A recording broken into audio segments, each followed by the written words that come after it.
Մեծարգո նախագահ, ձեզ շնորհավորում եմ ընտրվելու կապակցությամբ։ Շնորհակալ եմ։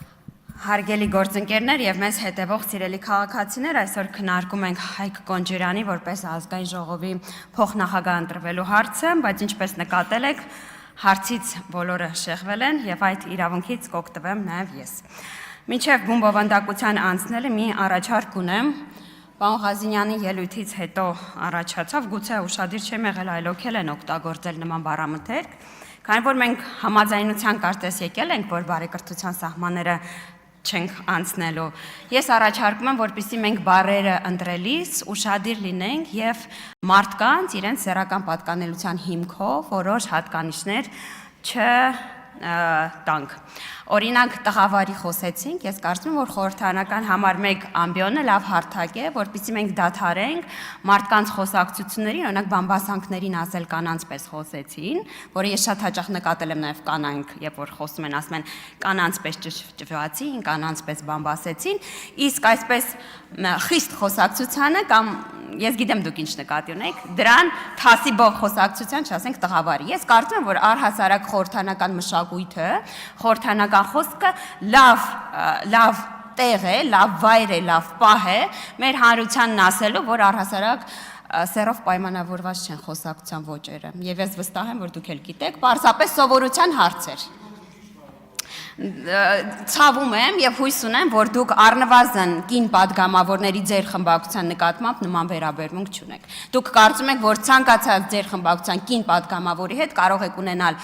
նորմալ պայմանավորվածություն եւ դա տղայական պայմանավորվածություն չէ, այլ երկու հասուն մարդկանց միջեւ պայմանավորվածություն է։ Սա իմ առաջարկն է, ես գիտեմ, որ այս առաջարկը դիմադրության կարող է հանդիպել, բայց դե հիմա մարդ ես մեկ էլ ստացվի։ Այս խոսակցությունն այնպես է, որ ես մեր ֆրակցիայում եմ ունենում։ Իսկ հիմա բուն բովանդակությանը։ Ես իհարկե պարոն Խաչատրյանին, Արտուր Խաչատրյանին չարձագանքել չեմ կարող, որովհետեւ պարոն Խաչատրյանը խոսեց սխալների մասին, մեղք ընդունելու մասին եւ ինչի մասին էր խոսում պարոն Խաչատրյանն, ասում էր ձեր սխալը եղել է աղետաբեր։ Պարոն Խաչատրյան, մենք դադարել ենք ինչ որ պահի լինել դաշնակ, մենք դրա համար խնդրել ենք ներողություն եւ չի կարող, դուք չեք կարող չնկատել, որ այն շղթայական գործողությունները, որոնք բերել են աղետի, դրանք ընդհատված գործողություններ չեն, մի ամբողջ պատկերի մի մաս են։ Եվ մենք ներողություն ենք խնդրել այդ վարքագծի մասին, բայց ակնկալում ենք, որ դուք էլ ունակ եք ինքնահայեցողության, որ դուք նույնպես կարող եք նկատել, որ թե բանակցային գործընթացում, թե դաշնակցության կողմից ստանձնած դերակատարության մեջ մի հսկայական չափաբաժին կա նրա, թե ինչ տեղ ունեցավ 20 թվականի սեպտեմբերին, եւ մենք դրա համար ներողություն ենք խնդրել, բայց չենք դադարել տանջվել դրա համար։ Այդ ներողություն խնդրելը դրվագ չի, որ անցնում գնում է, բայց կարևոր է, որպեսզի դուք նկատեք, թե ձեր կողմից, առհասարակ այս երկու կողմից տարվող արտաքին քաղաքականության արդյունքում մենք ինչի առաջ ենք կանգնել։ Պարոն Խաչատրյանը շատ հաճախ սիրում է խոսել բանակցային տարբեր փաթեթների մասին, այնօր կրկին խոսեց Քիվեստի մասին։ Պարոն Խաչատրյան, մենք այս մասին խոսել ենք 21 թվականի ընտրություններից առաջ։ Իդեպ պարոն Խաչատրյանի աթոռի հետ եմ զրուցում, ստեղ չի, ուղղակի ես սովորության միշտ թեքվում եմ, ակնկալելով հանդիպել հայացք։ Մենք խոսում ենք բանակցությունների մասին, բայց այս ամենի մասին մենք խոսել ենք 21 թվականի ընտրություններից առաջ, 26 թվականի ընտրություններից առաջ։ Ամբողջը գաղտնազերծել ենք, այս մասին խոսակցությունը դադարել են եւ ընդհանրապես դուք շահեկան դիրքերում չեք խոսելու Լեռնային Ղարաբաղի բանակցությունների շուրջ, որտեղ եւ որ վարչապետը այս ամբիոնից դադարելով լինել դաշնակցական, ասում էր, որ պետք է նշաձողը իջեցնենք, դուք չեք համաձայնել դրան, դուք շարունակաբար կրկնել եք նույն սխալը, էսա մեր եւ ձեր տարբերությունը։ Էս է նրա պատճառը, որ 21 թվականին վերընտրվել ենք, 26-ին վերընտրվել ենք, որովհետեւ դուք չեք նկատում, որ այդ խոսույթը էլ ընկալելի չի Հայաստանի Հանրապետությունում, որ Լեռնային Ղարաբաղի հարցով այլևս ոչ իշխանության կարող է զգալ, ոչ իշխանություն պահել։ Օրինակ Տիկին Մարիաննա Ղաղրամանյանը այս ամբիոնից 300,000 ադրբեջանցիներ վերադարձին ի հակափաստարկ, ասում է 22 թվականն Ալիևն ասել է։ 22 թվականից անակնկալ ասեմ, եղել է 23 թվականը, 24 թվականը, 25 թվականը, օգոստոսի 8 է եղել։ Ես չեմ հասկանում ինչի համար է պետք գալ եւ այստեղ ասել, որ 22 թվականն Ալիևն ասել է։ 22 թվականից հետո Հայաստանի Հանրապետությունը եւ Ադրբեջանը նախաստորագրել են խաղաղության պայմանագիրը։ Ստորագրել են Վաշինգտոնյան խաղաղության հռչակագիրը։ Եվ ես ընդհանրապես հավակնություն չունեմ ասելու, թե Հայաստանն ու Ադրբեջանը լուծել են բոլոր կնճռոտ հարցերը։ Բնականաբար չեն լուծել բոլոր կնճռոտ հարցերը, բայց Հայաստանն ու Ադրբեջանը համաձայնել են այսուհետ, որ բոլոր կնճռոտ հարցերը կարգավորելու են խաղաղության տրամաբանության մեջ։ Օրինակ, պարոն Կարապետյանն այստեղից ասում է, խաղաղության պայմանագիրը չի սպասարկում մեր կենսական շահերը։ Եթե պարոն Կարապետյանն այս ձևակերպումն օգտագործեր միջև այն պահը, որ մենք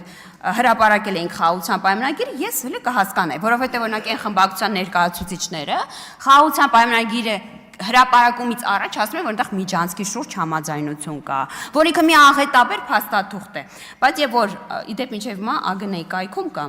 խաղաղության պայմանագիրը հրապարակվեց, ես չեմ հասկանում դրա շուրջ մանիպուլյացիաները։ Կամ դուք ուզում եք ասեք, որ հայ քաղաքացին ունակ չէ հայերենով տեքստ կարդալ եւ այն մեկնաբանել, կամ դուք առնվազն ճշմարտություն չեք ասում այդ քաղաքացիներին, որտեղ խաղաղության պայմանագրի բոլոր հոդվածները պաշտպանում են Հայաստանի Հանրապետության տարածքային ամբողջականությունը, սուվերենությունը։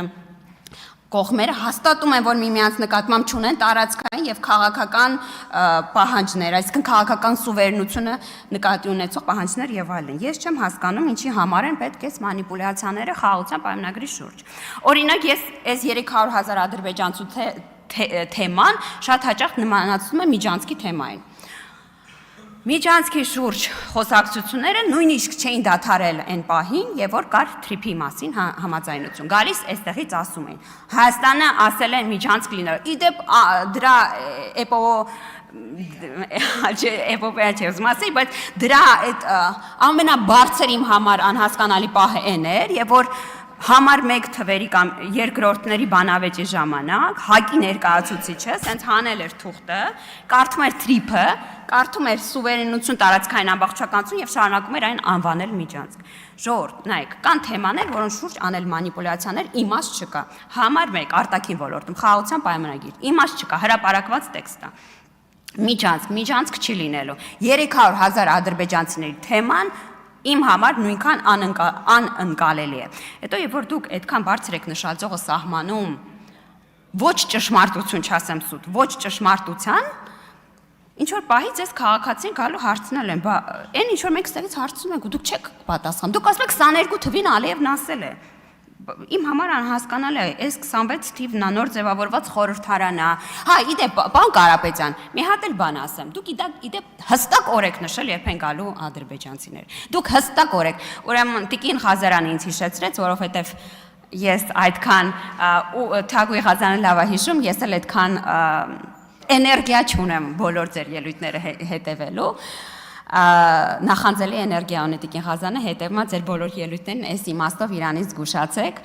Դուք ուրեմն 2 օր շուտ ընտրություններից հավաքների ժամանակ, ուղղակի եթե սխալվում եմ Տիկին Ղազարյան, ասել եք, որ ընտրվելուց 10 օր անց,